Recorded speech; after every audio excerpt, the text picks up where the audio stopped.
If you have other music, Wendi, I'll totally be glad to remove this wait bot and let you play some music. I can't play music right now.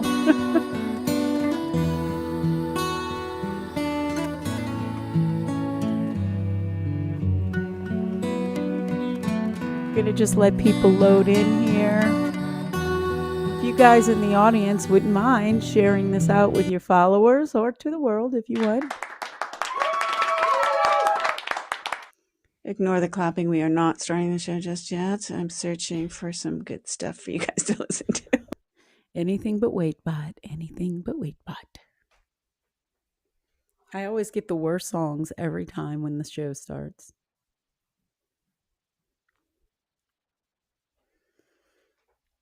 But while we you haven't guys done are a lot of sitting sound here checking, just so waiting for us, can we? I can play something. No, yeah, you can play something. Anyway, can we just everybody settle down? Settle down. Show's going to start soon. Deanna and I need to do a little bit of pre-production here because we can't do it prior to the show. It doesn't work that way here on Fireside. So let us prepare together while you watch and listen and learn. Okay, Deanna, if I want to play something, I have to make sure I know what I've got here. Hold on, it's super loud. I don't know how to lower it. Oh, this is the beginning thing I do. Let's just play it.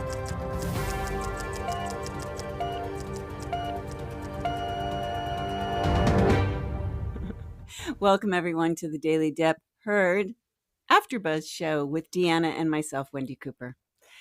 Just to recap everything before we jump into the show, this is all about actor Johnny Depp, who is suing ex-wife Amber Heard for $50 million for defamation in connection with Heard's 2018 Washington op-ed piece in which she spoke about being the victim of domestic violence. Heard's article, it did not specifically name Depp as her alleged abuser, but according to Depp's lawsuit, it relied, quote, on the central premise that Ms. Heard was a domestic abuse victim and that Mr. Depp perpetrated domestic violence against her. Amber Heard is now, she's countersuing for $100 million. This is where we take the clips of the day, kind of, or the topics of the day, or maybe it's just the testimonies of the day. Quite frankly, it's all pretty absurd. It's quite boring. But, you know, we never know when something magical is going to happen. Today was one of those days, but that doesn't mean that every day is going to be. So Monday through Thursday, join Deanna and I, two domestic violence survivors, hosts here of our own shows on Fireside, pick apart, make fun, find the laughter after, and everything that trauma and drama has to do and bring us in life. So decide right now, or maybe later, or maybe never. Are you Depp? Are you Heard? Are you DeppHeard? Or you don't just give a crap? Anyway, let's have some fun. Let's come up on stage. Let's share your viewpoints. Let's act like the adults that we are and have some fun here on this live platform that I guess, word has it, we all adore, called Fireside. Let's get on with the show. Thanks for being here, everyone. snaps. I'm not done yet.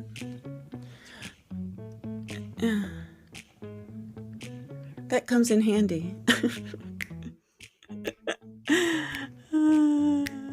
And then we push this button.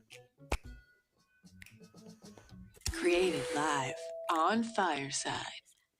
Okay, well, welcome, right? This is Deanna's show, so she is going to welcome. Oh, shit. On Fireside. Now, Fallon made me do that. I have it on repeat. Accidentally. Wait, what did you say? Live on Fireside. That's right. Okay. All right, we're good. Created live on Fireside. I just need you to send me that clip because your voice is perfect. That's not me. That's Fallon. Oh, is saying it the Fireside? Okay, cool. All right. Yeah. All right. We are all, that's given to us as creators, to use at the top or the bottom or whatever of our shows. Okay, yeah. So I knew we had graphics and stuff. I never listened to all the things. I haven't listened to all of that. And neither does anybody else.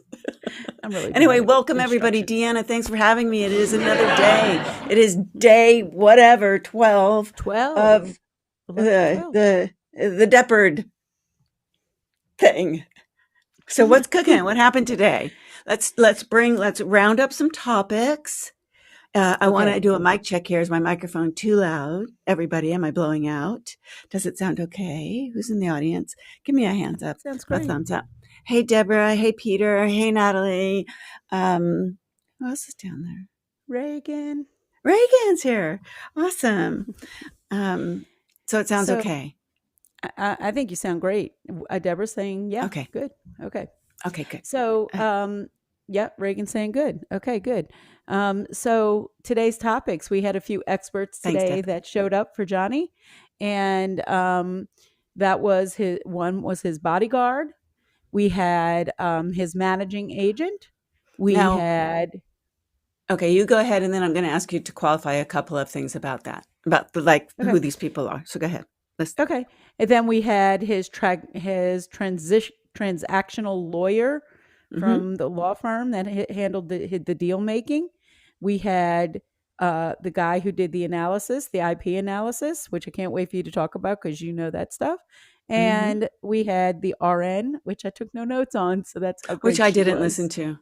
I thought she was stoned. I thought she was like on a different planet. In the first 5 minutes, I went, okay, good. I'm gonna so die it wasn't here. just me. I was like, no, she was horrible. Anyway. Anyway, those were our lists. That's our topics today.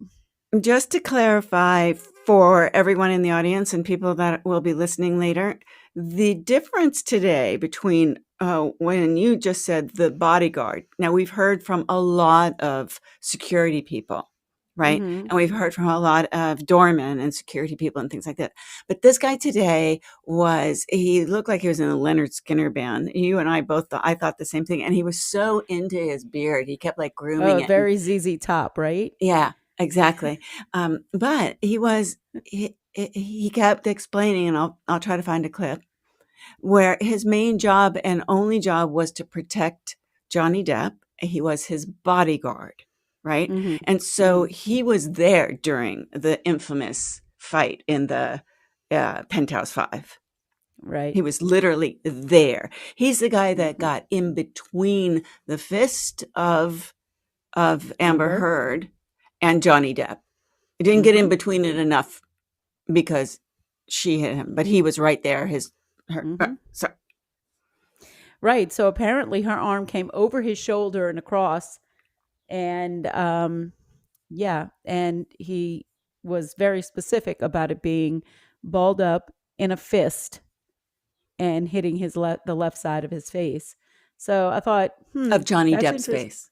Of Johnny Depp's face.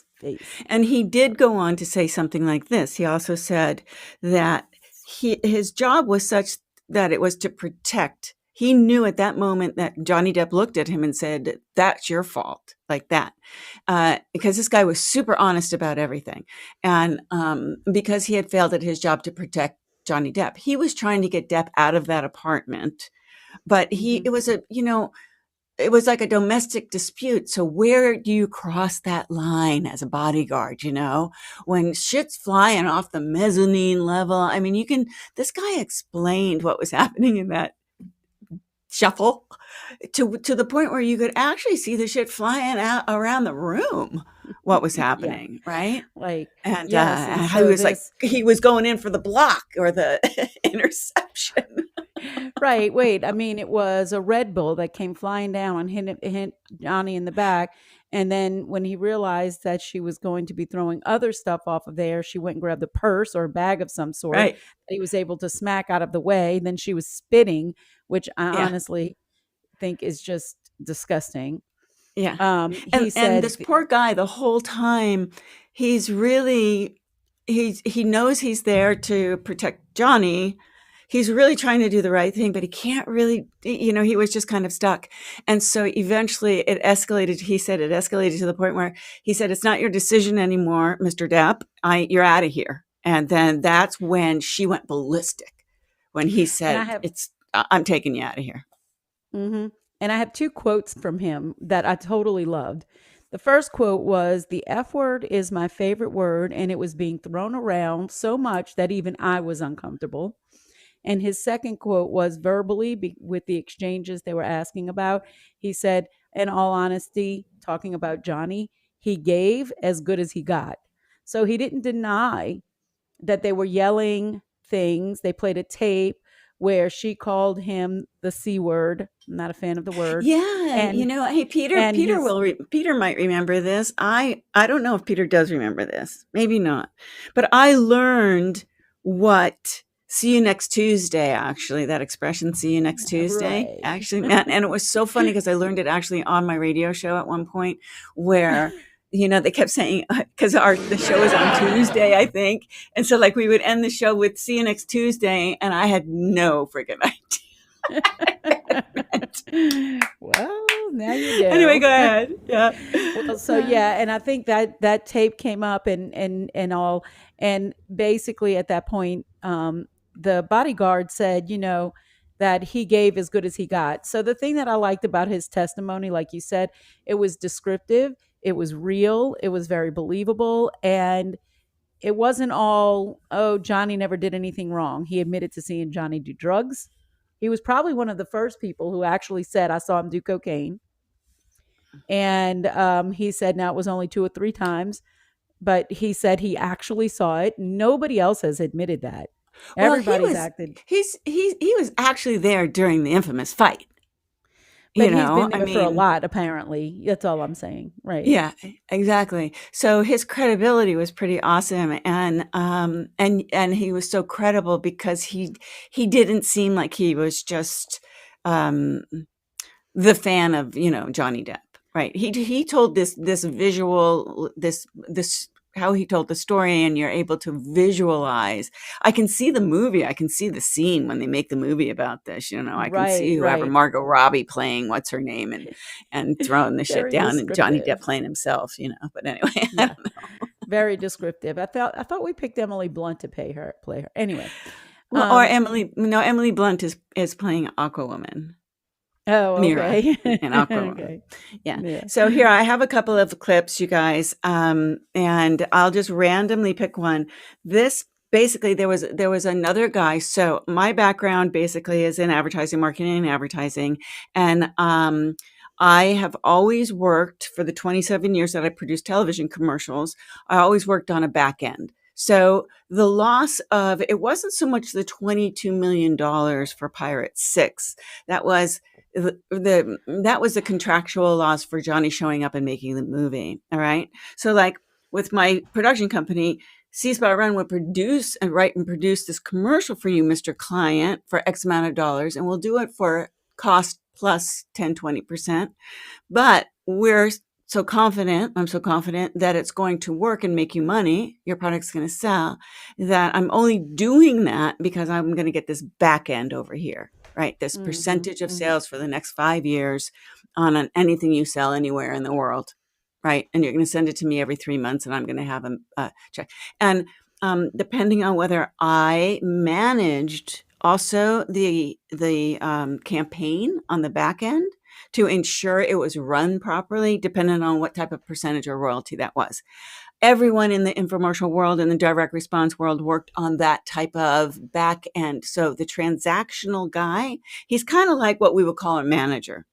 right? He's the guy that does the deals. Like Blair Taylor is very well known in the infomercial world as being the agent that does these deals. He actually works Right. with the Kardashians and things like that. And they establish this back end, the merch stuff that everybody hears about, which is where the real money is. That's where the real money is. That also leads to right of celebrity, IP, using someone's likeness. So this was really the topics of everything, which is everything that I've done for so many years of today's testimonials and people. So for me, it was such an interesting day because I totally understood where they were coming from. Now, because I understood it, it was interesting. But for other people, maybe not so much. But to understand the amount of money that would be lost in merchandise, in Johnny's royalty for merchandise for Pirates of the Caribbean in general, because of all of this, it's astronomical amount of money. You ever wonder why he has so much money? He has it because he gets a back end of all of that merch sold through Disney and Pirates of the Caribbean. Right. And part Wizard of what of he brought up, Alice in Wonderland, you mean? Yeah. And part of what he brought up is they get all these other deals too because of it. Like you get a whole lot. If you have somebody who's a celebrity of his stature, they want his face on the front of whatever, right? It's not just on the front of the movie, but because of that and because of who he is, he might be the representative, like he became for Dior or whatever. There's all these. Well, those are different things separate deals. Yeah. So those are they yes. are. But when your credibility is shot, That's right. they start That's taking your face away from it. Right. That's right. Exactly. So they start canceling because when you are the face of a product, and you can be the face of Piaget watches, or you can be the face of Dior, or you can, as long as they don't conflict. And so those deals, this guy was the guy talking about these type of deals that you make, right? He was super intelligent and he was explaining all of that. The other guy that came on was explain the Q rating, and then the Google Analytics, how the Google Analytics actually work how they analyzed how Johnny Depp's reputation was being harmed and damaged throughout the thing. And here, I grabbed these clips. So the Google Analytics guy, he explains Google Analytics for people, and I like the way he did this. And I thought it was important. So I thought I wanted to share it. Understand and pass a test related to internet analytics. Can you explain a little bit about what Google Analytics is? Yeah, so Google Analytics is a web service provided by Google, and it's used by business owners and website owners to understand the traffic that comes to their websites. So essentially, once you sign up for your Google Analytics account, you're given a bit of code and you embed that code into various your web pages. Then you can log in and you can see like who's coming to my website, what are they doing? And really it's essentially a tool for search engine optimization.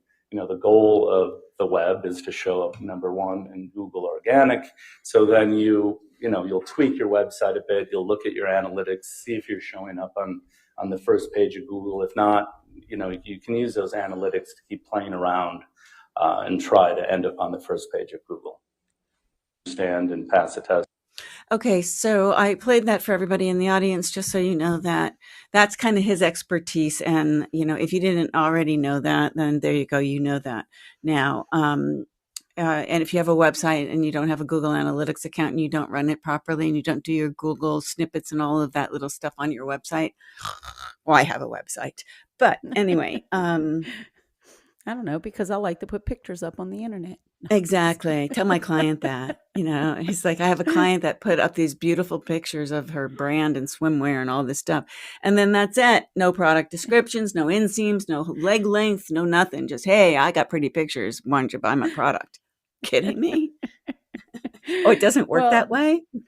No. The thing with this guy, and I know you love this too, with this guy, he gave such a detailed description that I understood what he was talking about. And I don't get this stuff at all.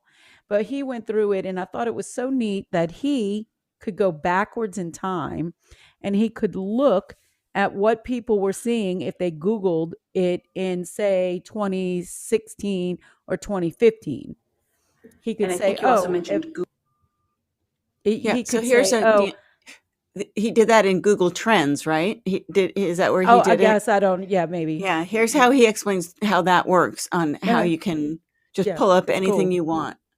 So, don't be buying weird toys on the internet, people. Google Trends. What's that? Yeah, Google Trends is another service offered by Google.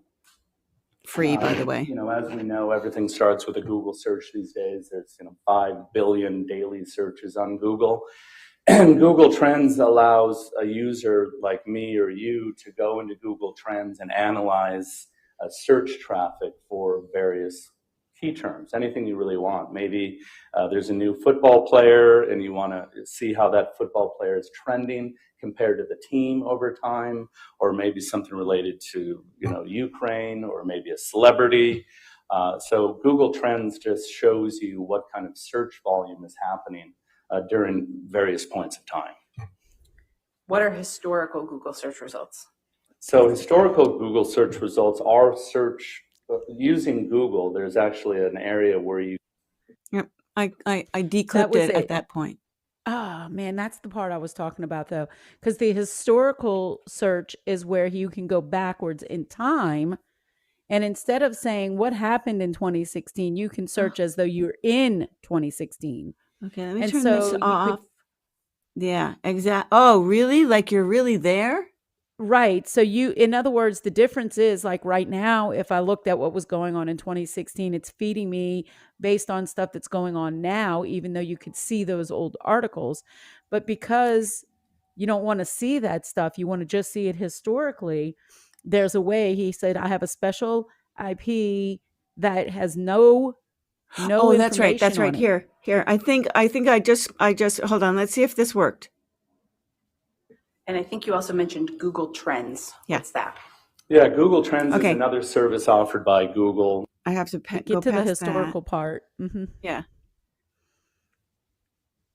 They went to sidebar. And you're going to notice the different. So now they're at the graph. 1 second, I got to get right. Okay, let's see if it's here. Back from sidebar. I can't stand that stupid other attorney. I want to like grab him by the nose and do like an Uncle Eddie thing where you just take your 2 fingers and tweak this guy's nose. He's such a nitwit. Anyway, Elena? Sorry, ladies and gentlemen. We can talk while this is like just gearing up. Yeah, so I'll talk about it a little bit because it was actually during this guy's testimony that the ringtone And went Mr. off. Banya, can you explain for the jury what is depicted in this demonstrative that you prepared? Yes. So Just the Q-scores. this is the Google Trends data. Oh, okay. You're going to see that it runs from 2004 into 2020. And you're going to notice the different spikes. Those spikes represent when people were searching for Mr. Depp. You're going to also notice here, I've got the red line just when Miss Heard filed the restraining order. Sorry. I'm sorry. I don't know if it's playing a clip or the real video, but go ahead. You go ahead. Yeah, that's okay. Ladies and gentlemen, this is a live show and we are totally unprepared like always. That's okay. We'll have some clips for Friday. This is not the part about the historical data, but the description was that because he has a specific computer that's clear, and he keeps it cleared, that there is no nothing to interfere, and you can go into their historical search, which is something also that Google provides, and you can see what people saw if they searched him on such and such a day on 2014, right? Then you would know what they saw on that day with no future at all interference. And so he said what was happening is the historical data showed that for all these years ahead of 2016, everything that showed up it was images because, people want to see. It's not like he's not easy to look at. He is. So people were searching images. They were looking up his movies. They were looking up things about his acting career, articles that talked about what was going on in the next movie or where he was traveling. Nothing really defamatory, nothing very, anything. Nobody was Googling Johnny Depp and whatever junk. And people have brought up how he's pretty much stayed out of the media as much as possible as far as his personal life. He kind of Yeah, he always did. shrouded. He always did. He was very private, and especially Right. when he was with. Yeah, he's always. Yeah. With Vanessa, it, Mm-hmm. it was kind of shrouded is basically how they described Mm-hmm. it. So everything that people looked up just had everything to do with his movies and his career, and none of it had to do, or his music, but none of it had to do with anything salacious until 2016. And then the historical data started changing. And when that started changing, so did this Q score. So I would like you to explain what So that the is Q too. score, is what they use like in celebrity world, right? And here is, I think he's explaining Q score here. I hope he certainly is. That's what my note says. The 2016 allegations of abuse, and then more so after the 2018 Washington Post op-ed. And then the Q scores represent that, the public thinks he's damaged. They think less likely of him. His positive Q score has gone down, and they don't like him even more because his negative Q score went from the 11 to the 15. I have no further questions of this witness, Your Honor. All right. The 2016 sorry. allegations of abuse, and then more so after the 2018 Wendy, you're such a loser Washington when it comes Post to this op-ed. stuff. Okay, a Q Wendy, score. you're Let me read you the not. definition. I had the Q score all up. Google. It's a consumer acceptance score, right? Mm-hmm. So it's how the consumers are basically feeling about you. That's a Q score. Right. And there's two components to it. There is the positive and the negative component to it. And so you see the score of, here's his score for positivity, people who are positively engaged or positively interacting with that. And then you have a specific score that's negative engagement. And I thought it was interesting that when his Q score was higher, 35, his negative engagement, they still had some, but it was 11. It was very low. But as time went on, the positive went down and the negative went up.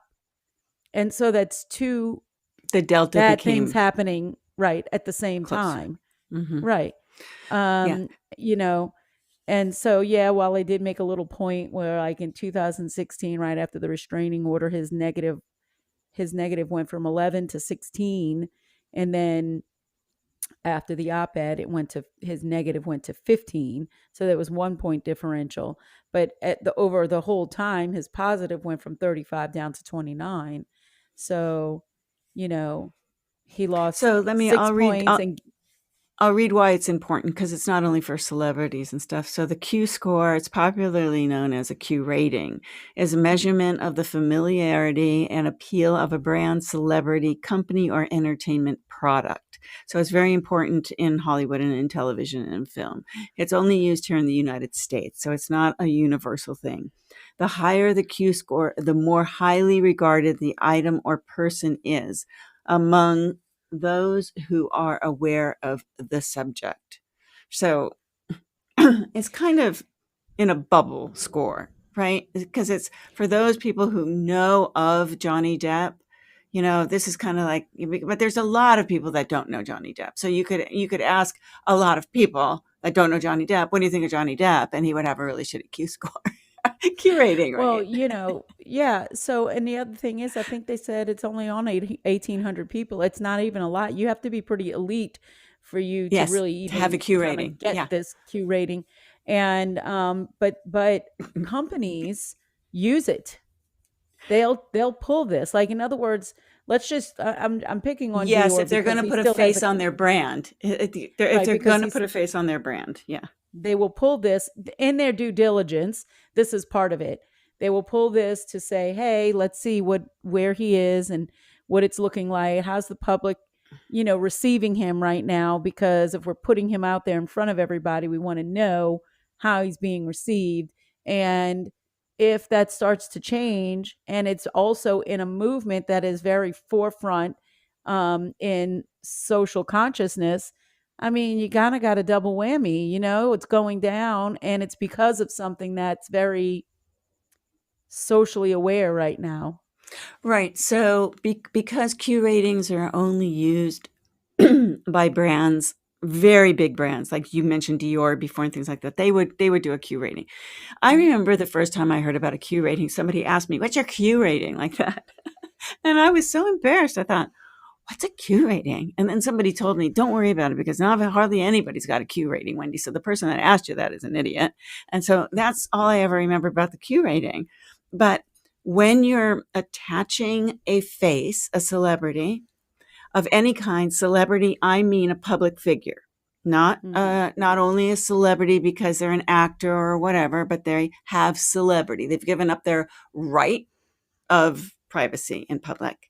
Then you have to have a deal, which is where the transactional deal maker guy comes Attorney, in that right. knows how to create the deals with the IP guy that comes in to protect your IP, because your personal brand, your likeness, what you look like is your IP. That's your intellectual property. That's what you're protecting, right? And so, and these deals last for years. Right. So if I'm going to wear a Cartier watch and they're going to give me this deal, they're going to open up the can of worms that nobody wants to open up before they're going to give you all that money in order to put. And now a perfect example of that going awry or array or a mess is the Jared Subway guy. He had no Q rating, became a face known from the brand, and then he had that problem. The what was the other guy? The AT&T guy? Can you hear me now? Oh, right. The first guy that did the Can you hear me now? He had to wait, I think, 5 years before he could work for another telephone company. And that made him famous and well known, but only for Can you hear me now?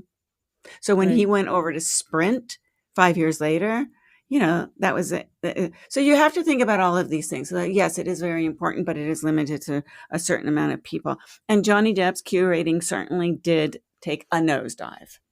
Yeah. And, they did bring out how it has gone up and down over the years, which is normal. But that also, it changes based on, how active they are and how many times people are looking for them and seeing what they're doing. And, so like when you have a string of movies, obviously your Q rating probably goes up because more people are looking and they're positively engaging. Right. Right. So, so there's a difference and it'll dip in those areas too. But I found that both of those witnesses, the deal guy and the transactional attorney and the guy who did this analysis I thought that was really just some of the neatest information I have ever learned. And I learned that new today. I have two things that I want to bring up, and then we can bring people up to chat about this and hear what people have as feedback, if it's okay with you. I mean, I don't know if you're ready for that. Yeah, but we should bring Bunny. We should bring Bunny up. Okay, at least bring Bunny up. I'm gonna do it. Hold on 1 second. Never mind. Go ahead, Deanna. You can talk while I'm working. Okay. Yeah. Okay. Well, you said hold on. We'll multitask. Okay. Okay. So one of the things that I found out today was that over the weekend, Amber Heard fired her PR team and hired a whole new PR team. So they are obviously aware that as far as public relations are concerned, they are not doing well, which bodes to how they will feel. How the public is receiving this is how the jury is probably receiving this, because that's how that's a sector of the public. Yeah, right. Exactly. Okay. And a lot of people petitioning about, hey, we are now seeing here that if nothing else, this was equal on both sides. And if Warner Brothers is going to 86 Johnny, they also need to 86 Amber in the Aquaman and Justice League series, because that's also Warner Brothers. So you can't keep one and 86 the other one, when it is very clear that she admitted on audio that she hit him repeatedly. Okay. All right. Hold on. Where'd you hear this from? Where'd you get this from? Where's this information coming from?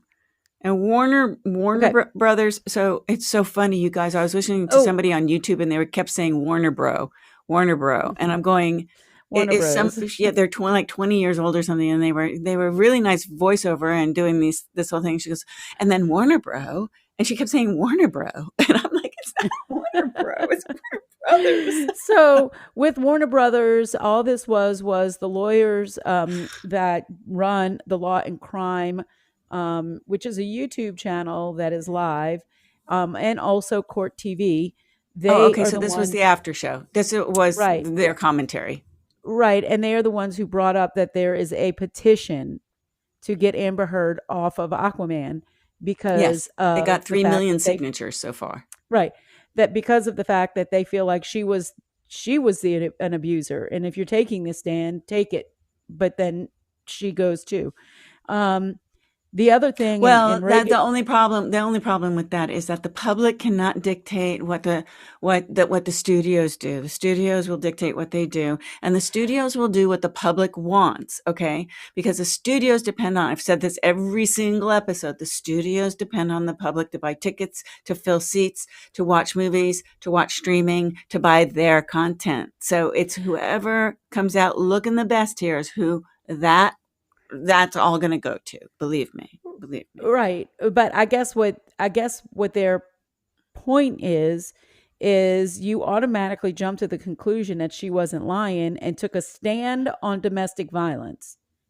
And now you You know find what? Oh, out that, wait. Oh, yep, I'm sorry. Domestic violence, and then please bring up the association today to sexual violence. mm-hmm, Did mm-hmm. you catch that? Because that's what the Me Too movement is founded in. And they're trying to deny the headline. So the headline of the op-ed on the internet. So they made a big The distinction. original Did you one, read right? this? Right. Did you read this on the internet or did you read this in print? And they tried to make a big distinction about this because in print, it didn't say anything about the sexual violence. Abuse. But, Sexual right, abuse. right. But in the internet version, that was the headline, that Mm-hmm. was the clickbait to Mm-hmm. bring people into the Mm-hmm. article. Well, their defense in that is that she didn't write that part. She wrote the article, but she didn't write that part. They're two very Somebody else different wrote the things, sexual headline. abuse and domestic violence. Two very Correct. different things. Correct. Yeah, okay. So anyway, and then there was something else that Reagan brought up that I thought was interesting. And so I started doing some research on this, which was hilarious, and found some new stuff and other stuff too that actually got brought up again today in the commentary with the lawyers that talk about this after the show. And so she grilled, do you remember her grilling the friend that was the artist, Johnny Depp's friend that was the artist that Mm-hmm. was living in one of the Mm-hmm. penthouse Yeah. suites, Yeah. and moved. Okay. And she kept asking him, well, why would she go out with a mark on her face? Do you know if she used Amica cream? Do you know if she used this cover Right. up? Did she use this makeup? Did she Right. use this palette? Okay. Well, Right. she kept saying that over and over again. And I'm like, I don't even know what Amica cream is. Am I missing Oh, I something do. here? Arnica. It's actually arnica cream, and it's like if you get bruised, you use arnica lotion, arnica cream. Well, yes, I It's a have good tip, arnica actually. cream. Right. Yeah, No, but she was I saying have it. arnica. She was saying amica, but it was arnica. Right. So you're grilling this guy over something, and he's probably thinking this is some facial cream, and of course he doesn't know what that is because she's not even saying it right. She doesn't even know what it is. Then the palette that she showed that has the green, because how you can Yes. use green to Yes. cover. Okay, so it has the 4 colors in it. One of them were green, and it's used to cover or whatever. And that palette that she's been showing didn't come out till 2017. So she Yes. said she's been carrying it around in her bag for all the years that they've ever been together because she's always had to cover up bruises, and it didn't even exist. It didn't exist. So she's being caught in Yes. lies and then going, why am I losing credibility? Okay. To the So tune of let's bring up some interesting tips that you told me, but you're not telling the audience. 66 billion or something like this is 6.6. That's what I was getting ready to say. Yeah. 6.6 billion on TikTok is hashtag Johnny Justice for Johnny. Okay. Justice and for Amber 3 is, million yeah, is for 3.2. justice for whoever heard of Amber. whoever she is. Right? Right. So Yeah. the difference between 6 billion and 3 million. Yeah. Uh-huh. It's a So lot. who do you think the studios are going to be listening to at the end of all of this? Oh, wait, let me Right. play the Howard Stern. Do you guys, can you believe? Hi, Brian. Hey, Natalie's still here. She came back. Bunny, why aren't you coming up? Hi, Ron. Ron actually tweeted to me on Twitter. Oh, nice. Who else Leslie is is here? Peter's here. still here. Yay. Well, hold on. We're going to be bringing guests up in a minute, Brian. So stand by. Okay. First, I want to play this clip. It's from Entertainment Tonight, I think in Canada. And I heard that Howard Stern had something. As the trial continues to make headlines, Howard Stern weighed in saying that he isn't impressed with the way Johnny is handling himself in the courtroom. Yeah, speaking on his Sirius XM radio show, Howard called out Johnny for, quote, overacting while testifying. The reason I think he would want that he wanted it televised is that's what narcissists do. They think they can talk their way out of anything. Trump is the biggest narcissist I've ever met in my life. On the narcissism scale, I think Johnny Depp That's because he's never met himself. is a huge narcissist. And what I mean by that is he figured, I'll put this on TV. And because I'm so persuasive and I'm so smart and I'm such a wonderful guy.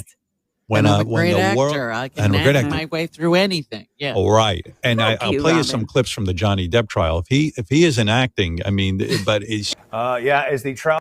Okay. So I only took that part. I think I am going to go and try to listen to the rest of what Howard says. Because seriously, here's the thing. Both Joe Rogan and Howard Stern, from this little clip that I've heard, but I'm going to listen to more. When I was listening to Joe Rogan talk about the Johnny Depp, when I was doing that little montage thing I did for last Friday night, he was so uninformed about, it was like he said like Johnny Depp was only famous when he was 20. And he truly believed that. Well, maybe to you, he was only famous when he was 20, but where have you planet you've been living on, Joe? And then the gal that he had on the show was a comedian that she looked at, really sloppy and just like nobody, right? And they made comments about the way that Amber and Johnny were dressed. Now, I can assure you that Johnny is wearing either Hugo Boss or Giorgio Armani or Bruno Cucinelli or somebody like that, because he's absolutely in beautiful designer clothes. And they were making fun of the clothes. And then I went, well, look at you. Do you guys ever look in the mirror? Look at you guys. And then she had the balls to say to Joe Rogan, what happened to Johnny Depp?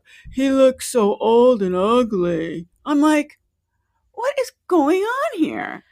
But there was no depth at all to the basis of anything that they said. Like they weren't even like really watching or listening, or did they care? But they were opining, and that's what I think Howard Stern is doing. Is he's opining? Yeah. Well, and look, I mean, we all know, Howard Stern is a radio talk show host who had to put his radio talk show onto TV. If anybody understands narcissism or not, he put himself on TV. And when you are being taped illegally and you catch that, you have to go into a mode of, how do I protect myself? Because this chick is setting me up.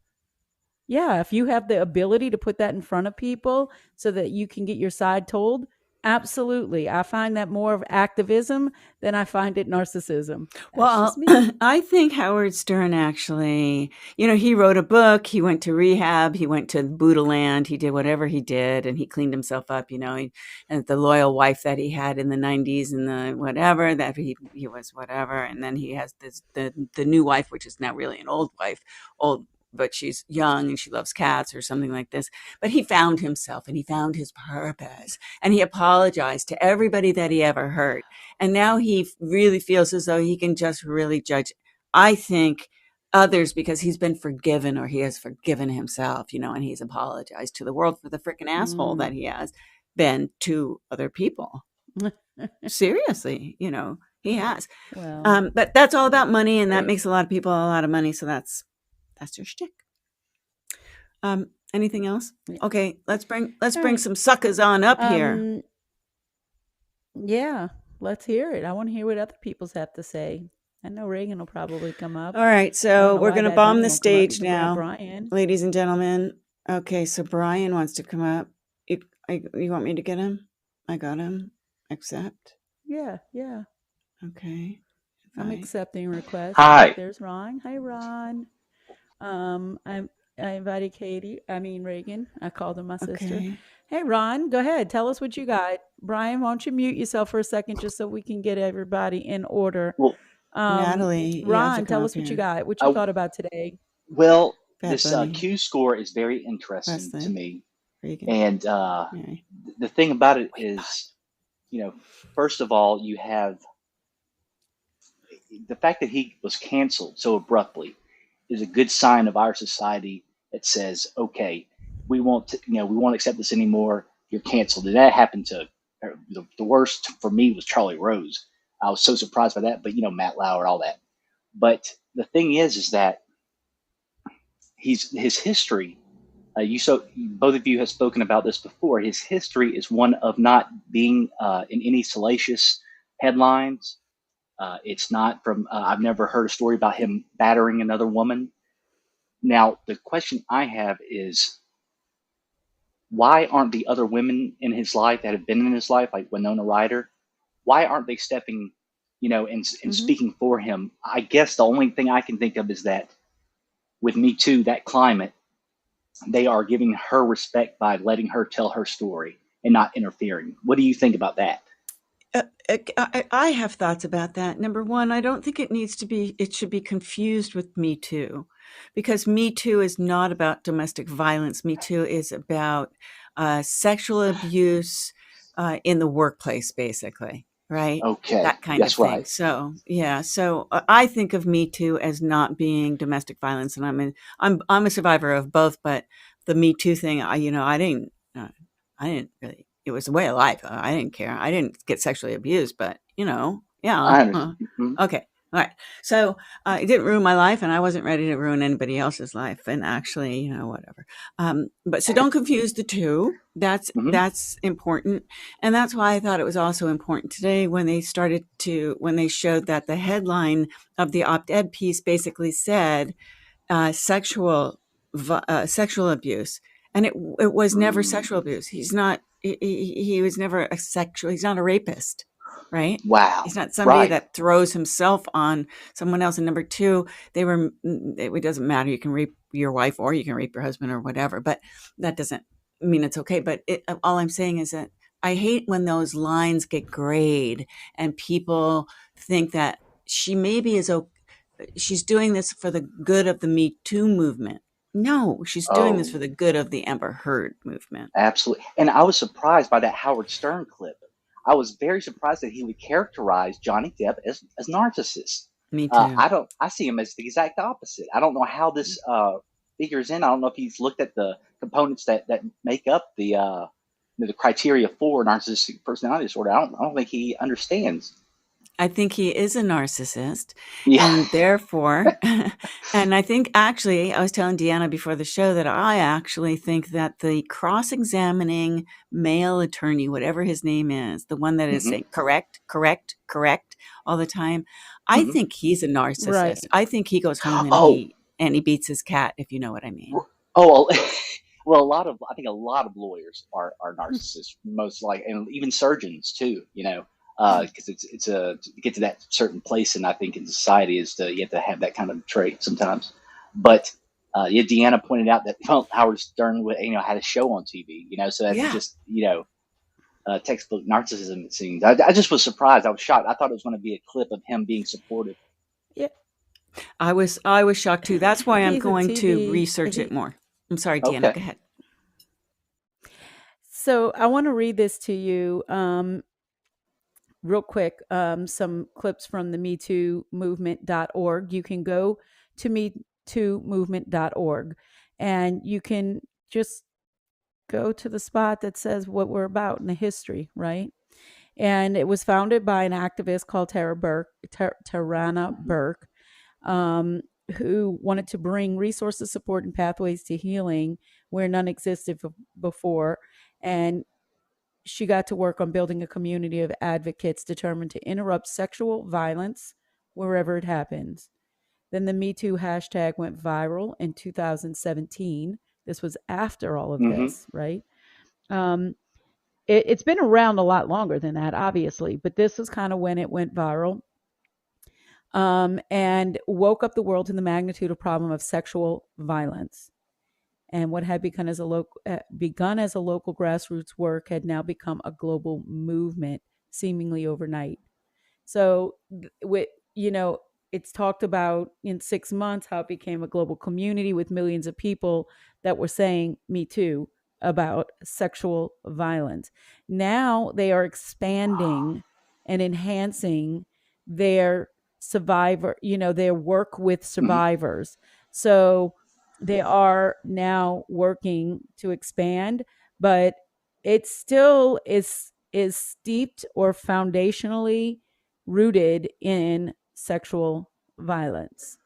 So the reason that I am sure some brilliant person at the Washington Post on their internet department decided to clickbait the headline that was posted with this article as sexual violence was because of her saying she was a poster child for this movement.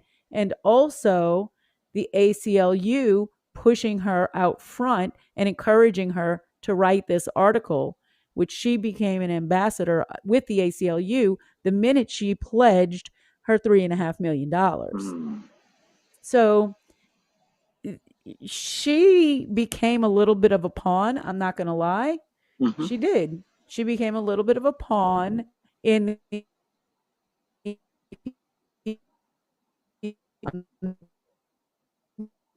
she started, and then she didn't know really how to play it. She didn't know where this game was going to go, and it's gone a lot further than I think she thought it would. Wendi, are you frozen? Oh no, you're blinking. Okay, I see you.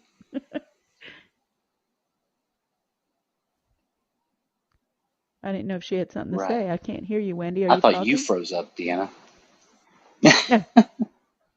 Oh, okay. It could have been me then. Maybe I'm just talking to myself over here. Okay. Yeah. So anyway, that was just a little snippet that I wanted to read about the Me Too movement, because I want to be clear on that. It's not that they don't have some arms that reach out into the community for other things, but that this is the foundation of what they work in. And when you have an organization that is sanctioned as a nonprofit organization, your mission has to be clear. And this is what their mission is based on. So take that as you will. Am I back? Can you see me? Can you hear me? Okay. Yes, you're back. Okay. I can see you. That was the same thing that was happening the other night. So that's why it freaked me out. I was like, oh no, not again. Yeah. Okay. So no, I appreciate that, Ron. It's a good question. Can I just ask you what your opinion though is about the women not coming forward to defend him that were with him? Is that what do you think about that? Number one, you have to be on a witness. You have to be on the witness list. Number one, are they coming forward publicly? Then I think that most of them have basically said that he's. They haven't. Like gone on a press tour about it, but they all have confirmed that he's a nice guy. Right. And they never had any problem. Do you believe though he could be nice? He could have been nice to them, but then suddenly he went to an extreme in this relationship. Yes, because he was aggravated by her. Yes. I think this relationship did trigger something for him that other relationships probably did not. I don't know that makes him I don't know that makes him physically abusive. Right. This is a question I also have for an attorney, which I keep wanting Fred Penny to come on here. When you are trying to prove that Amber Heard is lying, will they consider anything outside of physical abuse? Because abuse comes in many forms. We all know that, but criminally speaking, only physical abuse is, it's very difficult to arrest somebody who is verbally abusive. It doesn't happen. So, and if we're talking verbal abuse or maybe some emotional abuse, well, then neither one of them wins, right? Because, we've all heard the tapes. But if we're talking physical abuse only, well, that's a different story. And I don't know which. But I think that's, in a defamation case, I don't know how far it goes. You bring that up on most shows, and too bad Freddie's not here. Because I want to ask Fred Penny. I think it crosses two lines. It's like what you're saying. Nobody's on trial for who caused the abuse, the domestic violence. They are in front of a jury to determine if someone's character has been defamed because of actions done by another person. Not that he is an abuser or she's an abuser. No, I know. I guess they're trying to prove whether she lied. They're trying to create her character. That's the part. Right, because it's a defamation case. So they're establishing basically character. Then the jury will go, okay, well, hold on a second. His character has been established that he's never had another problem with another woman, right? He's never done this. All these people testify. All these people are on the same page, whatever. We have to hear her testimony, obviously, and the witnesses that she brings forward. Elon Musk is not coming forward. He was on her list. James Franco supposedly was going to be there. He has declined and will not show up now. So her list is diminishing as far as who can testify. And she's going to be testifying, I think, tomorrow. From what I understand. No, she's not. And this is why this is how this got changed. Yes, this was also on the after show. She's not going first in her testimony now. So remember I said, why would she agree to go get evaluated by their forensic psychologist? Well, the reason she got evaluated by their forensic psychologist is because on her witness list, she has a forensic psychologist that evaluated her. And they said, well, in all fairness, we get to have our own expert in that. And so she had to agree to that, or her witness couldn't witness. Her witness couldn't testify. So they're putting her forensic psychologist on first because they feel like there's been so much damage. This is this conjecture of the lawyer's commentary. They feel like there's been enough damage that putting her on the stand first without getting some sympathy for her is not going to be good. And it is their understanding that in this forensic psychologist testimony, they are going to say that she had PTSD, that the other psychologist went against the APA ethics. There's going to be some things that they're going to push back with the psychology that might put her in a more sympathetic light, so that when she comes to the stand, it's a little bit. So who else is she going to bring up as a witness? The sister? Who else could there possibly be? Her mother? Her sister? I don't know. I don't get it. It's like I don't know who the rest of her witnesses. Neither do I. And when you look at the comparable witnesses, it's like are they going to prove that her whatever it is? It's like, okay, so tomorrow is going to be interesting. Brian, what's your thoughts? Welcome to the stage, Brian. Thank you so much. I'm just kind of supporting right now, so I don't. You're just coming up to say hi, right? Because Brian always comes to the last minutes of our show, ladies and gentlemen. If you didn't know that, he's He got here early today, but he still didn't watch the DeppHeard. You're like well, Brian's not here. It must not be Monday, Tuesday, Wednesday, or Thursday. You guys might have to send Brian, me you some gotta stuff if to catch up on the Johnny Depp stuff. It's Oh, called dude, youtube.com. you have to e-Googleize. There is no sending you stuff. It's gobs of information. You don't have to look far to find this stuff. Go Yeah. look it up.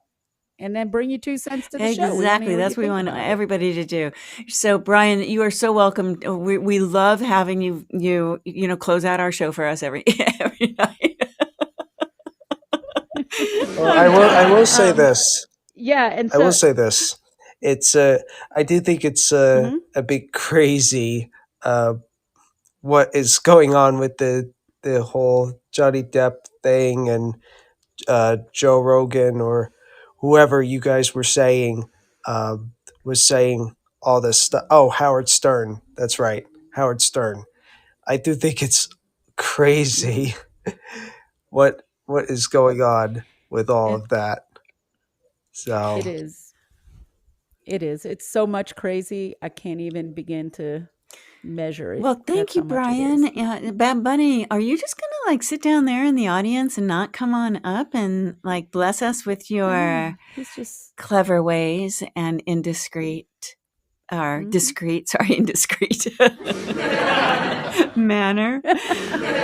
Oops. We had a really great show yesterday. I mean, and Reagan's not coming up either. Reagan's not coming up. Well, looky there. Maybe that's a sign we should just say, Well, let's just say real quick that tomorrow, good, Natalie's coming.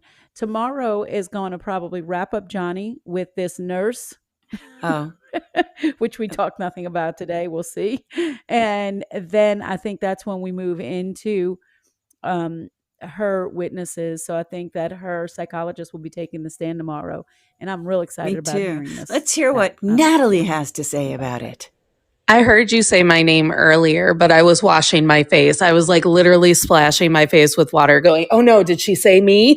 Oh my God, did you? I do that all the time. And people just, I did it when you were in the last show with Laura and I was in the bathroom getting ready for this show. It's like, if I don't wash my face while I'm doing things, then I just don't do it. And then I fall asleep with a full face of makeup, which isn't good for anybody. But, I wanted to circle back to what Ron said about Winona and the other women who have been, partnered or in relationships with Johnny. And if I had to think about it personally and what I would be doing, I think maybe, unless the mania of it all got to me, it would almost be a sit and wait moment, because I would hate for someone to come to me and be like, so Johnny and Amber, what do you think about it? And for me to be the voice going, well, I don't know. He never did that to me. And then kind of discount someone's experience before I had the full story. Now, when it comes to these lovely Joe Rogans and Howard Sterns of the world, I think they're like, at this point, they're acting like ambulance chasers. I think they know that right now it's hot to go against Johnny and it'll get people talking. So they're discrediting him just for their own clout. I have to agree with that. And I think that because Howard Stern and Joe Rogan, they just like to do sensational bullshit. Mm-hmm.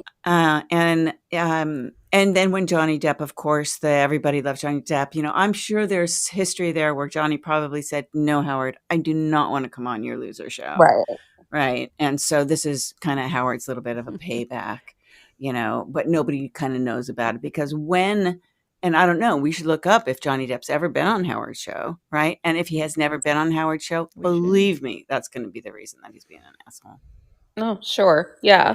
Because Howard Stern and Joe Rogan don't get to be Howard Stern and Joe Rogan without some petty plays and some sensationalizing. So I think they're just doing what they do best and running their mouth. Yeah. Well, that's awesome that you think like that. Right. What gets me about the whole thing is like, is Robin still actually alive? I mean, I was listening to Howard Stern. I told the story about launching something on Howard Stern, but that was 1993. Okay. So when I heard Robin actually go, yeah, they're actors. They're actors. They're actors. Yeah, they're actors. I'm visualizing what she must look like. Sorry. Like, is she still really there? Do they really get up and go and do that show every single day for the past 45 years? Sorry, everybody. I just think sometimes people need a change, and that's all. That's all. Anyway. Yeah. Well, yeah. So, and I agree, too, Natalie, with, do you really want to get on there and get in the middle of some other Yeah, good relationship point. when you're the ex, no. But they have spoken up. And if you look up any of the articles about their relationship ending, it's usually about something like, oh, it was the work and he was always traveling and he couldn't be here with us. And, like that was Vanessa. She was in a different country. They tried to make it over there, and the work, and then he was always I'm sure. gone. Hold on. I'm sorry, but if he was ever any type of an abusive human being, he has been in the public eye since he was 20 years old. Believe me, somebody would have said something way before this one. So, and they would have said something now, right? Somewhere Because along you the open up way. that can and everything comes out, and it's not happening. So it's almost like implicit, right? You don't have to say it. It's your actions and whatever is happening around you is really telling you the story. Kind of. That sounds smart. There you go. His track There you record go. precedes That's it. him. There you Yeah. go. There you go, Or ladies lack and of. gentlemen. There you go. But tomorrow it's her turn on the stand? Right. Or is that coming up? Well, she is not going to probably be on the stand tomorrow. That probably won't happen till Wednesday because they are putting her psychologist on the stand tomorrow Okay. before her. Originally, she was going to be first and then the psychologist or the other witnesses, but they're trying to do some Let's have a little fun. recovery. Let's have a little fun here. How is the new PR company agency that Amber hired going to pivot? What are they going to do? Okay, so she hired them today. She fired the other one. So what are they going to do? What do you guys think they're going to do in order to make her look better to the public? Are they going to get her out of the Austrian hairstyle braid thing that she's got going on every day? Because whoever is advising her on look like the homeliest woman on earth, and come to court every day dressed in anything but a color that is going to be flattering to your skin tone, right? It's just, it's so stupid that the thinking for me is so stupid because she's a movie star, or supposedly she wants to be Mira the Aqua. You be the movie star. Come look beautiful. I think they're going to do a total pivot on her. They're going to make her dress more feminine, maybe look more like a woman as opposed to a frickin' see you next Tuesday sitting there with a smirk on her face the whole time, But right, when you're presenting, you want to come off as soft Mm-hmm. and likable, and she's coming off as like this very staunch, I don't know what power trip you're trying to pull, but pulling a power trip in a place where somebody's accusing you of battering them is probably not a good move. I think move. she was given direction. Okay, so she's an actress, and as an actress, you're given direction, and you follow that. The better, you add flavor to it, and salt and pepper and spice on it. The PR firm was telling her to do this, and she should not so have the PR firm was doing. So I think that's going to be a true indicator of what her hair looks like tomorrow when she comes into the office. I mean, technically, she hired him over the weekend, so we should have saw a change today. But okay, maybe it took him a day. Maybe it'll take him a day to get everything. Maybe what I would do. Listening. Maybe she's very headstrong. Because I'm with you. You think that they would have told her, you need to soften it up, maybe cry a little, maybe look remorseful, anything and everything. And she might just be too far gone. Well, just express any emotion. You know what I mean? Like any emotion at all. Like, or, you'll see Johnny will lower his head, or he'll he'll chuckle at something like, "Are you kidding me? Did he just say that?" Like he'd be like, it's right? Like, right, there's nothing there unless she's talking to her attorneys. Well, it's not like I'm thinking of it from a fashion standpoint, like who dresses her, like her walking into court and the paparazzi or E! Entertainment being there, with a microphone saying, "So who are you wearing to court today, Amber?" Right? Right, the red carpet into court. We do need somebody. I feel like we need to go to Fairfax. I have a friend that actually, he told me, he goes, "Wendi, I'm in Fairfax. I live in Fairfax, Virginia." I was like, but, oh my God, that would be such a funny, like, why doesn't SNL do a stint like that? It's like every day she goes in, "Who are you wearing? What are you wearing today, Mr. Depp?" Well, today I've got on. And today they're wearing the same designer. Every day they're wearing the same designer, and it's but don't tell anyone. Right? That's yeah. So, and who does your hair? How did you come up with the idea for the braids? I mean, that interview is going to be amazing. When somebody finally gets to interview them about their chosen outfits, it's like, and then, and I haven't seen anybody wear Rapunzel braids or whatever you call those braids. I mean, I come from my heritage is German Austrian. So if anybody wants to wear those braids, I should be wearing them. But she's right. And it would be different if you were wearing them and you were wearing some hippie clothes with them and you had that thing going. But that's not what you're doing. You definitely look like Fraulein. You look like out of place. The totally out of place. Right. You look like the governess that nobody wants to have. And so you're putting, frogs in there. Is that why Bad Bunny thought that she was actually played Mary Poppins? Because she's the Fräulein or the whatever that nobody wanted or the one that you never wanted, whatever you just said. I think he literally just didn't know. Right. I think he literally just did not know who she was. Nobody knows her. I mean, hardly anybody knows her. Like Aquaman is the only Maybe she'll thing. come tomorrow with well, that's what she should do. Wouldn't that be funny? Come with a red hair from, like all Aquaman out. Hair. That was with a trident. Princess. Yeah, with the trident. Like the thing, the crown on her head. She gets up there to testify. It's like, you know what? If I was her, what do you got to lose? Right? What do you got to lose? Well, tomorrow might not be the day since her psychologist is going to be on the stand. Oh my God. Well, or maybe it is the day. Maybe the psychologist says, "Well, she's crazy. Look at how she's dressed today." What? Amber is unwell, and then motion to her in her mermaid costume. She's That's unwell. right. Look, see, she's not well. Oh, poor Amber. Oh, but Lord. It is going to be interesting to see. So we're going to be on a lookout for any changes from how Amber Heard presents herself going forward. What the coaching is, so a public relations company, a PR firm, is they do public relations. So basically, they book you on gigs, and then they kind of go with you and they tell you how to behave and what you're doing and how to behave. And I have a question for you, Wendi. Would they be people who would say hire people to write nice things? They would be the ones writing the things, and then they spread- would be putting it out into the AP, into the press.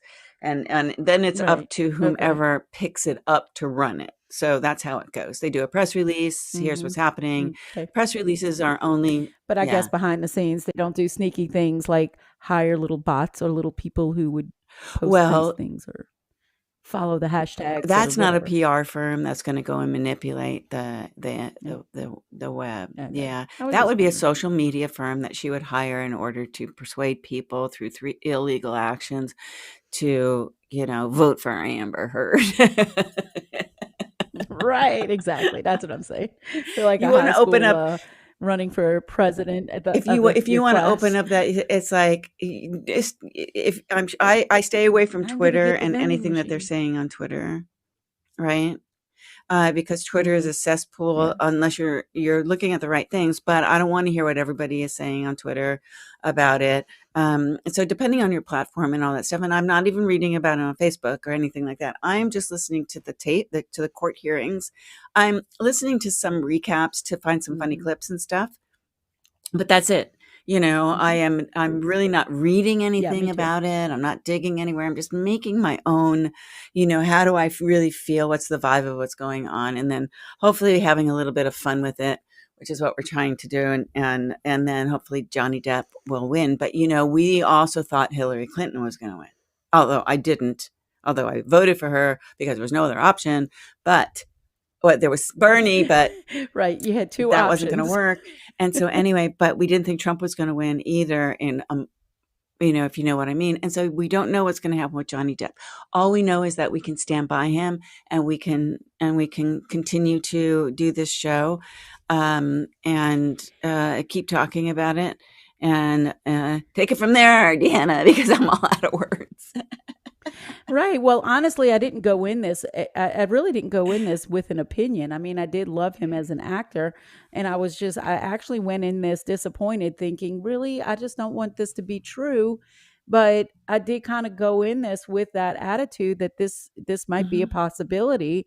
And as I went through it, I was like, there are none of the markers that I would pick up on, and that's why we talked about it. Because there were none of the markers you would pick up on. And when we both started talking about it, we were saying the same thing. We're like, oh my God, let's have a show. We got to do this. Because I feel like coming from our perspective, it just adds a little bit of, Right. We've been there. We understand this kind Yeah. of behavior. We understand how difficult it is to get out of that type of situation. The only thing that is reversed is that it's a reversed role. And this is where it's so important. It's just important that everybody understands that domestic violence affects men and women and children, but my children were never domestically abused. Only I was. Typically, somebody that abuses their wife isn't abusing their children. They're going to abuse their children and not abuse their wife, but they'll abuse their children. It's a weird thing. So domestic violence doesn't perpetrate the entire family, if you know what I mean. It's not like it can. I mean, it has. It can happen, but but I mean, this is really talking about just intimate partners, right? I mean, you're not talking about interpersonal where it just gets all over the place, but it's just like I really went into this with the attitude of, oh, come on, really? Not Johnny, right? And then as I'm going through it, I'm like, no, not Johnny. I don't believe that. So, but I am looking forward to hear what she has to say. I would like to see if there's some semblance of anything there. Well, of course, this is what we're all on the edge of our seat waiting for, is to hear her testimony, hear her side of the tracks. Okay. And that's going to happen tomorrow. It is 8:16, ladies and gentlemen. I see Tony has joined us in the audience and Michelle is here also. Bad Bunny, for some reason, you must be at the gym working out, doing something, because honey, why aren't you coming up?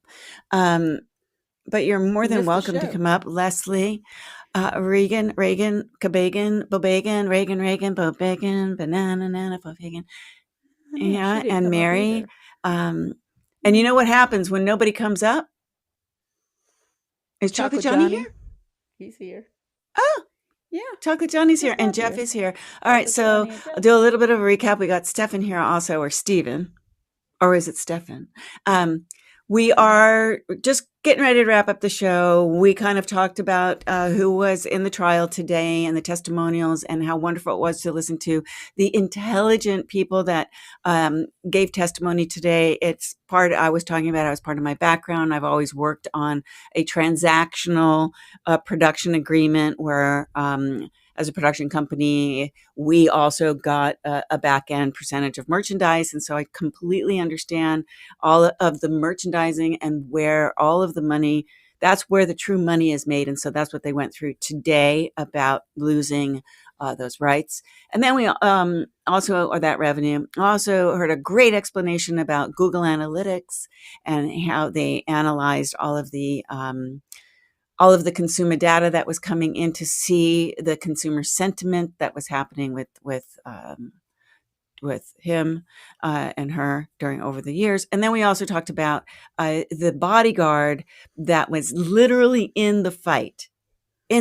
So he was in the fight in the penthouse when it happened. And he was the guy that was he was saying, hey, Mr. Depp was also, not Mr. Depp, but Mr. Depp was also saying verbal things, but she was like, I explained it like, if I see the scene in the movie already, because I can see the stuff flying from the mezzanine and hitting him in the back, and then the next thing flying down from the mezzanine, and then the bodyguard diving in and intercepting it, and she's spitting, and then he walks up 2 levels and throws closet, takes everything out of her closet, but not at her, just completely past her. And the bodyguard eventually said, okay, it's not up to you anymore. I'm getting you out of here. Right. And that's when she went crazy, because of course she goes crazy when anybody is leaving her.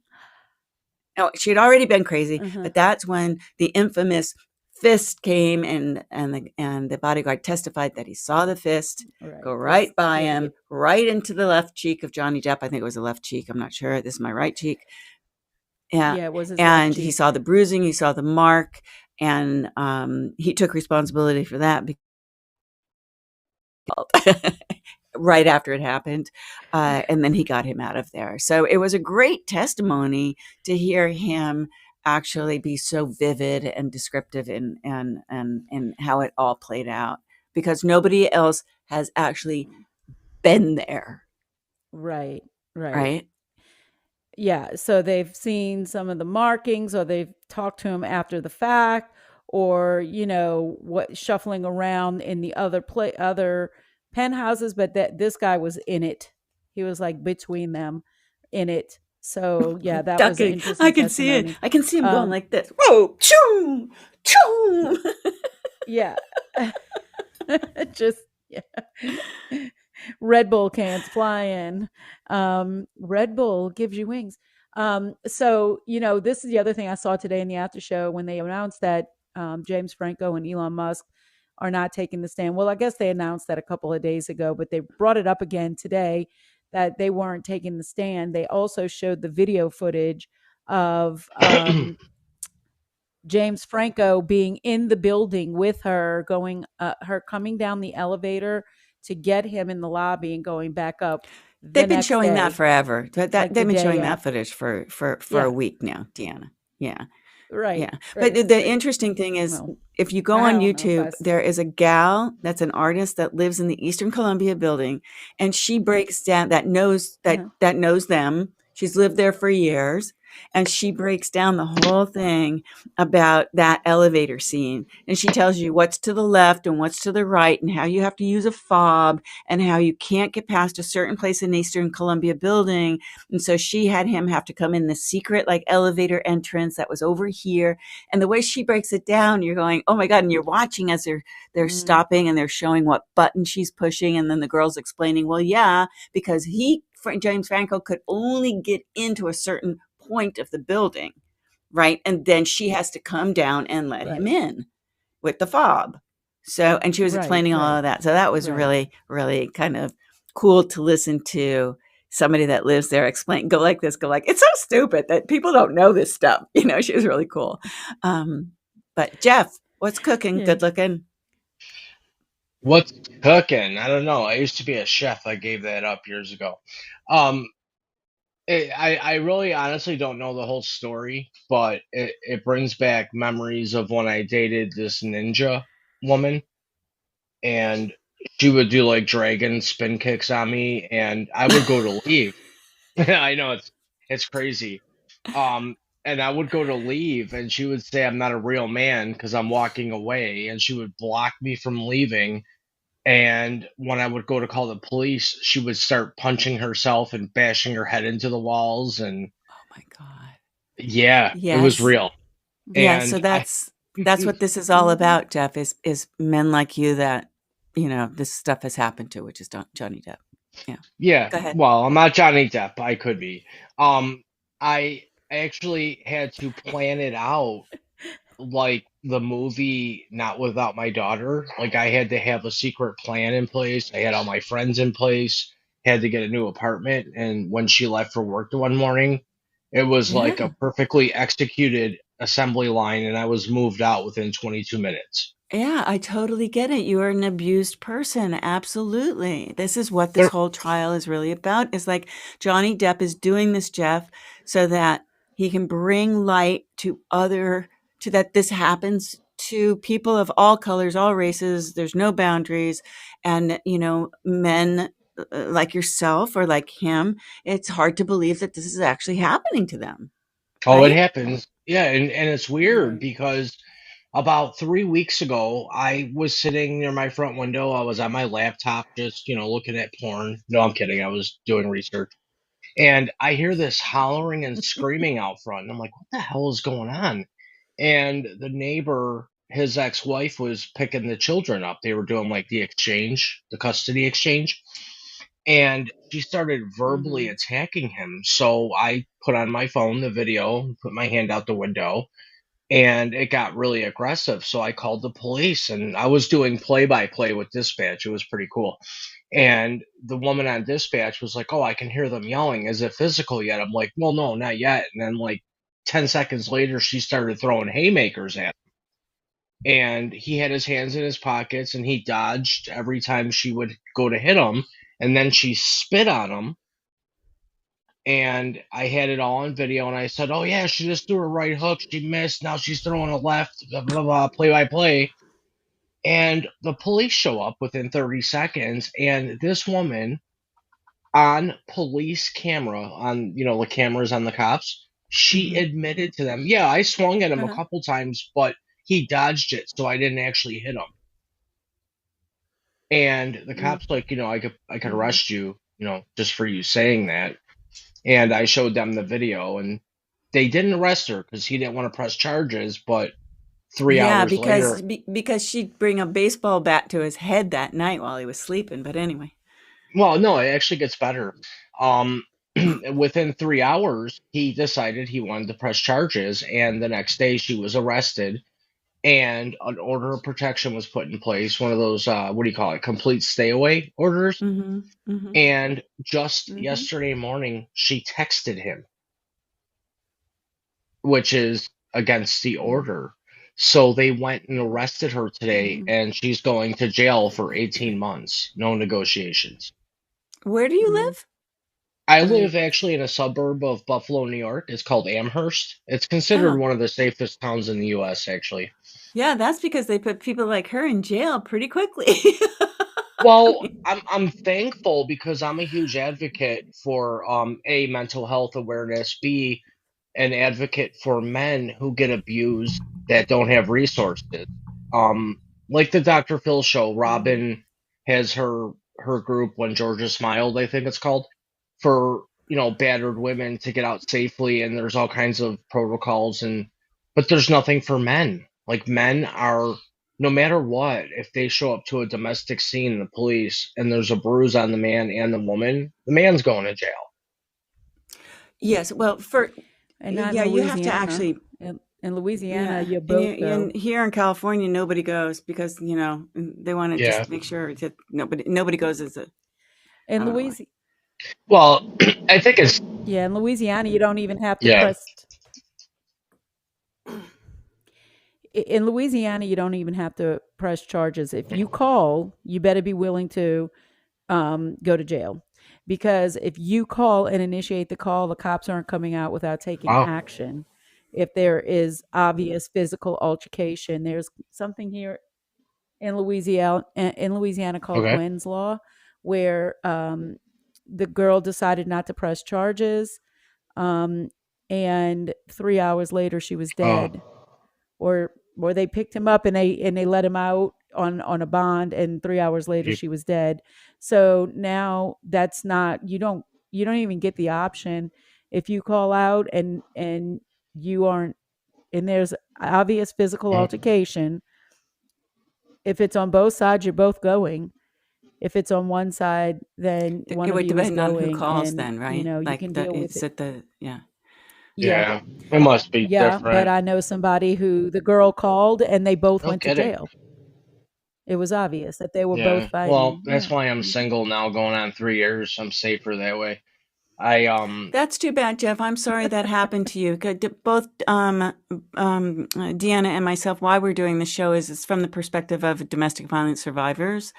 And so, that's why we feel so deeply, or I do, towards Johnny Depp, and to people like you also, because I've been there. I also had to plan an escape to get away. So it is not a joke. And for I was turned away at shelters because I was white and I had a kid and I had credit cards. That's what I was told. So Jesus. yeah. So the it's an issue for a lot of people, and that's why I think it's a beautiful thing. People say, "Oh, they're sensationalizing it. They're wearing their dirty laundry, on the street. Everybody knows everything about them." That is the point. Yeah. That's the point. Well, I will say this, and the only reason I'm going to say this is the truth will set me free and everybody else. I'm not an angel, okay? I was verbally abusive to women myself, and that's inexcusable as well. And in fact, it's probably worse than physical. It was the only thing I knew, growing up. That's the kind of household I grew up in, was very toxic, uh, disgusting. Oh, I look back going, oh my God, I can't believe I made it out of there. So I want to be clear that I was no angel in these relationships. The only thing I can say is I was never physical towards a woman. I never laid a hand, finger, nothing. But my mouth was a weapon, and I used my mouth as my defense. So, out of all honesty, I was no better than these women that were beating me up. Not So, true. This is not well, true. Well, yeah, I was going to say well, that's That's I not not true. committed. Well, I And committed to myself that I will not be in a relationship until I learn appropriate ways to be in a relationship. But if you're antagonized to the point of when you're True. like the gal did to you, I'm sure she did this Yeah. to you, right? Um, Yeah. everybody has a you Well, breaking that's know, just point. it. I finally had enough of, getting strangled and beat up and going to work and telling people I hit my head me on the too. dresser. I mean, Hmm. it was embarrassing. I'm a tough guy. I got tattoos, 220 pounds. I can handle my business, but I don't hit women. I just don't. Hmm. And Hmm. again, that's Hmm. why I own my attitude and behavior. But like you two just said, I could only take so much, and I finally exploded. And when I would explode verbally is when, it would get really bad. And like I said, this one girl, I call her the ninja, she was trained in martial arts half her life. So, I mean, I was like doing wax on, wax off and everything to protect myself, really, to just not get hurt. But I try to make light of it by being humorous about it, but really it's not a funny thing. It's just not. And um It's not, but I like that you are in a place where you can mhm, talk about it and laugh yeah. about it a little bit and also admit that you Oh, have I work have a to lot of do. work to do. I mean, look, none of us, right, like none of us are perfect, and the fact that you're saying, "Hey, until I get some strategies in place and I can love myself and accept myself and Mhm. be the right person for somebody, I don't need to be in that kind I of don't have the right relationship." to be. I It's I great. honestly, and I love women. I'm 43. I've always loved. I love women. I love, you What know, are you wearing, that. Jeff? Right now, I am wearing. I knew she was going there. Well, I was Wendy, like, "Oh I God, here will. comes I know. I'll Wendy." What are you answer. doing right now?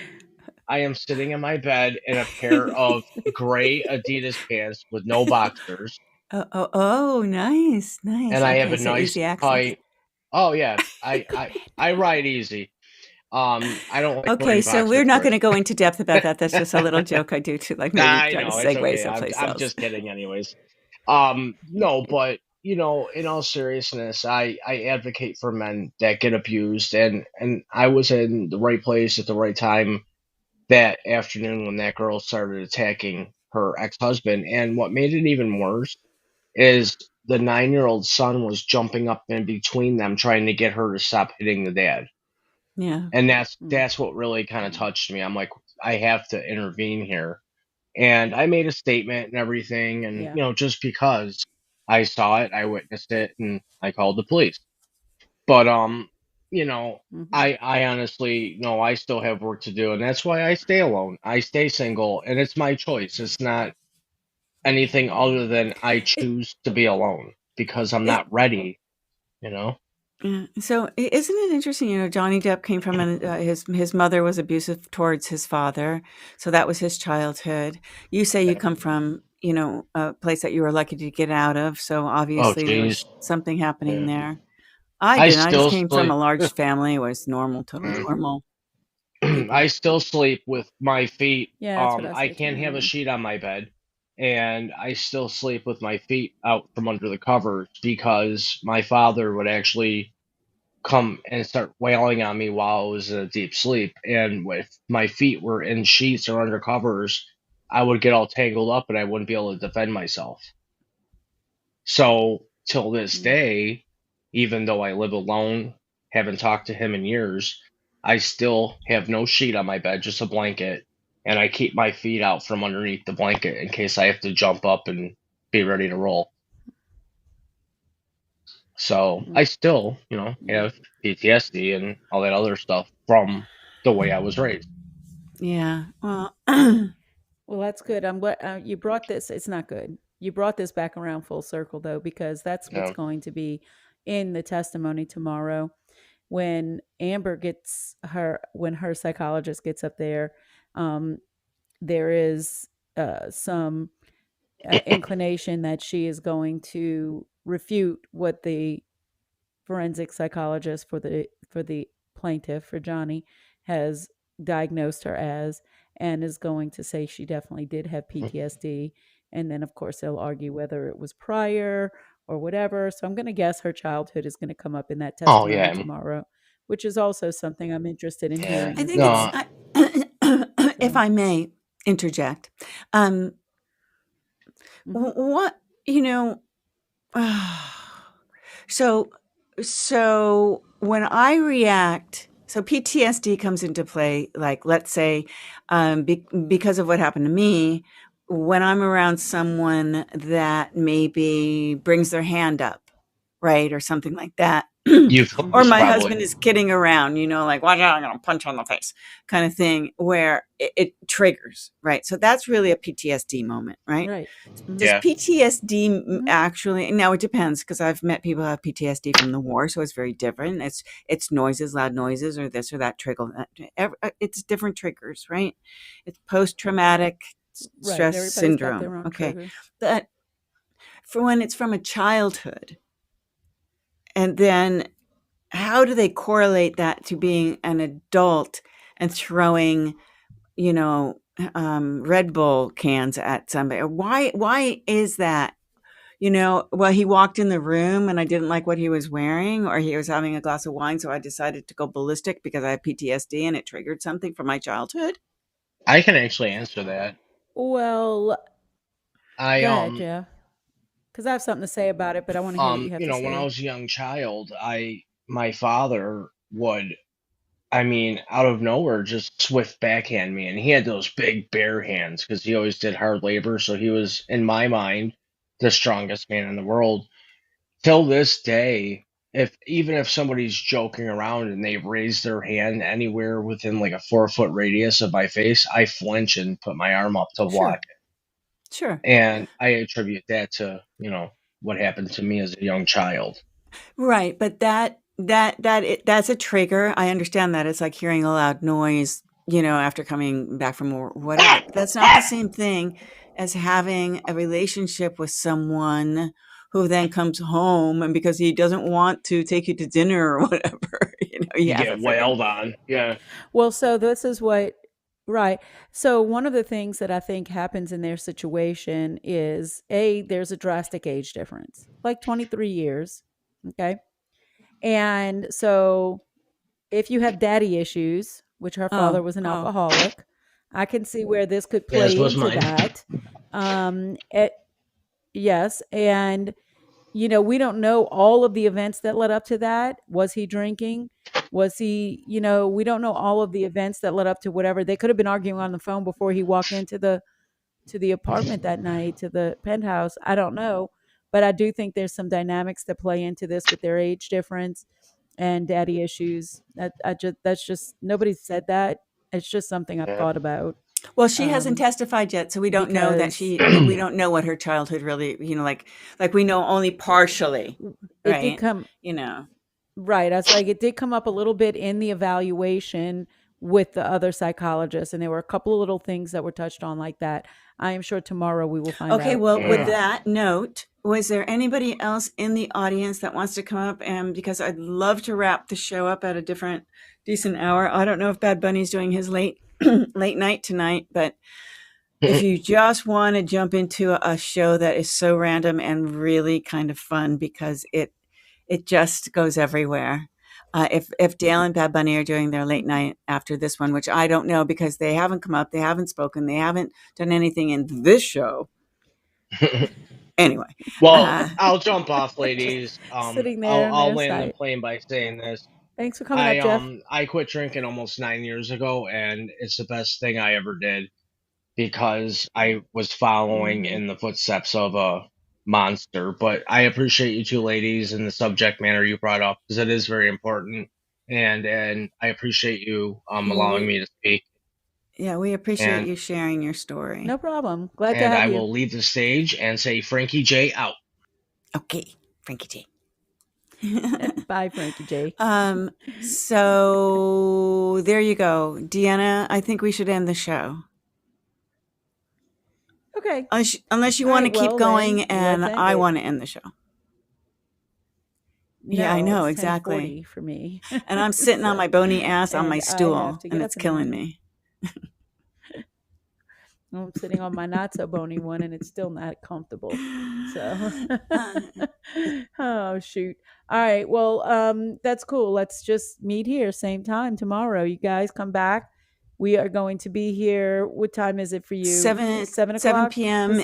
Pacific time. And what time? 9 Central? 9 Central, 10 Eastern.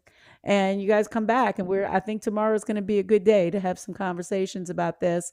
And I guess until then, you guys stay safe. Stay healthy. Right? We need to come up with an ending. Stay happy. Stay sweet. Yeah, we do need to come with an ending. I always say, I see you and you're beautiful. That's what I like anyway, to say. Thank you everybody for being here in the show. I want to thank Jeff again, Dale, Bad Bunny, Chocolate Johnny, and that is that John hugging his beautiful wife down there in the audience. Stephen and Tony, who was hung out for the entire show, Michelle, myself, and Deanna. And yes, and you guys who shared the show, we appreciate it. Oh, wait a second. There's Leslie, Reagan, and Mary. I didn't scroll all the way over. I'm so sorry. Scroll, girl, scroll. Everybody get your And if you see that there's late night with Bad Bunny and Dale or late night, Fireside Late Night, jump into that show and just hang out for a bit because it does get to be a little... It goes on a little bit of a roller coaster ride, but it can be a lot of fun. And if you don't catch it on the replay. And there are some replays that everybody should catch of everybody's show. So anyway, good night, America. Tomorrow I have my first male guest for Mental Health Awareness Month. I'm just focusing on men and their stories. A guy named Dejan Briggs, Money Briggs. He's doing some really good work in his community. You guys can come catch that. That is at 7 p.m. my time. 7 So Central. 5 so for 8 me. Eastern and 5. And Deanna's show is called Laughter After. Okay, that's all. Laughter After. Good night, everybody. Guys. Thanks, we really Deanna. hang it up here. Here comes Wait. Stay safe, stay sweet, stay healthy.